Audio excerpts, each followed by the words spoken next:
La luce era spenta. Io non ricordo di averla spenta. Questo è tutto. Questa è la storia. Ma se rimani e ti chiedo di restare, capirai perché quella frase così semplice e così banale mi ha tolto il sonno per settimane. E forse, dopo, toglierai il sonno anche a te. Dormo con la luce accesa. Lo so, sembra una cosa da bambini, ma c'è una ragione. Non è paura del buio, è qualcosa di più sottile. È quella sensazione che provi quando apri gli occhi di notte e per un secondo non sai dove sei. Non sai chi sei. Non sai se stai ancora sognando. La luce mi ricorda che sono sveglio, che sono qui, che esisto. Quella notte avevo lasciato la luce accesa. Come sempre, la lampadina del comodino, piccola, arancione, calda.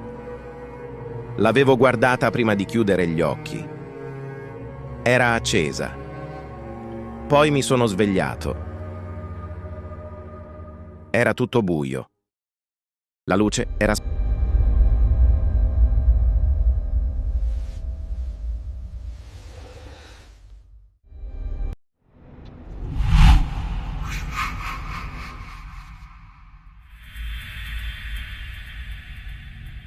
Non quella penombra dove distingui ancora i contorni. Buio vero. Compatto.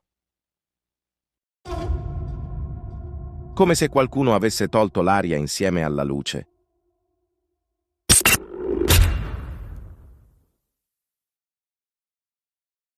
Ho cercato il comodino con la mano.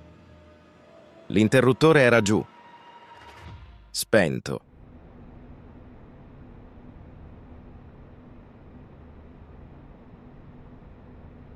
Io non ricordo di averlo spento. Ma il problema non era questo. Il problema era la porta. Era aperta.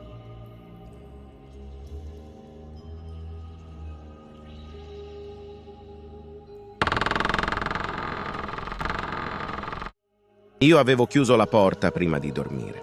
Sempre. Porta chiusa, luce accesa. Il mio piccolo sistema. Ridicolo forse, ma mio. Quella porta era aperta, non spalancata, solo socchiusa.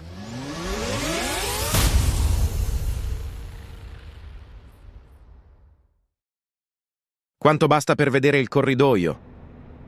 Quanto basta per sentire che dall'altra parte c'era qualcosa?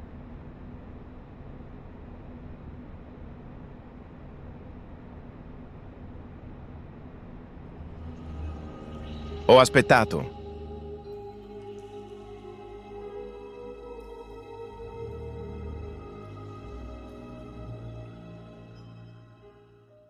Ho contato i secondi senza volerlo. 1, 2, 3. Silenzio.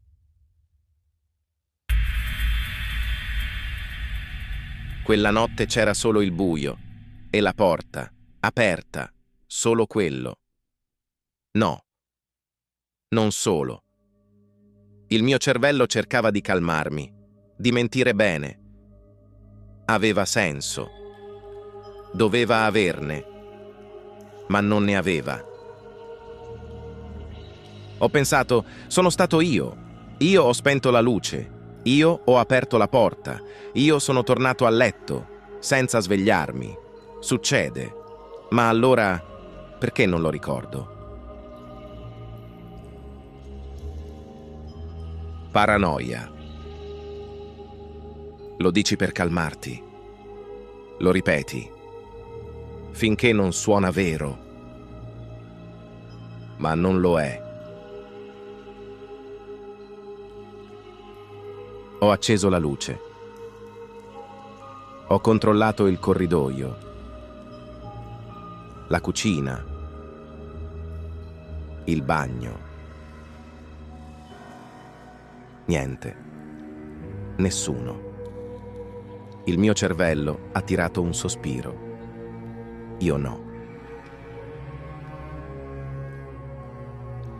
Ho riso. Era assurdo. Doveva esserlo. Perché se non lo era, non c'era niente da ridere. Sono tornato in camera. Ho chiuso la porta. Ho acceso la luce. Mi sono rimesso a letto. Mi sono addormentato. Quando ho riaperto gli occhi, la luce era di nuovo spenta. Silenzio. E la porta era di nuovo aperta.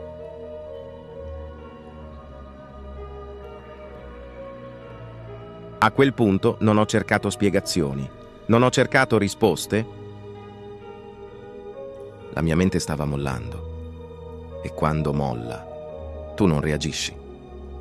Ti spegni, immobile. Ho guardato il soffitto. Ho ascoltato. Silenzio.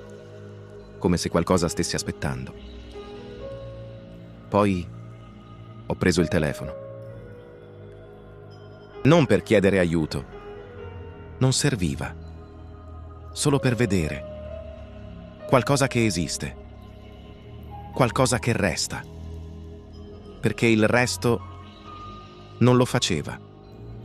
Ho aperto la galleria. Non so perché, non ricordavo nulla. Eppure, c'erano delle foto. Nuove. Con il tempo inciso sopra. Quella notte. Le ultime 3. Ore 2:47. 3:12. 3:31. Le ho aperte. Ero io. Dormivo. Non le avevo scattate. Non ero io. Non potevo esserlo. Stavo dormendo. E allora, chi era sveglio? Quella notte non sono uscito di casa. Non ho chiamato la polizia. Non ho urlato. Non ho fatto niente. Come se fosse normale. Come se dovesse succedere. Ho aspettato l'alba, con la schiena contro il muro e gli occhi fissi su quell'angolo. L'alba è arrivata, non c'era nessuno. Tutto chiuso, tutto intatto. Ho guardato ancora le foto. Ero lì, dormivo, tranquillo, come se non sapessi. Poi un dettaglio che nell'ultima foto c'era un riflesso. Io, in piedi, nell'angolo, con il telefono in mano. Stavo scattando la foto. Non ricordo di averla scattata. Non ricordo di essermi alzato. Non ricordo di aver spento la luce. Non ricordo di aver aperto la porta. Non ricordo niente. Non lo ricordo. E questa è la parte peggiore. Non qualcuno nella stanza, ma il fatto che forse non c'era nessuno. Forse ero io, o forse no.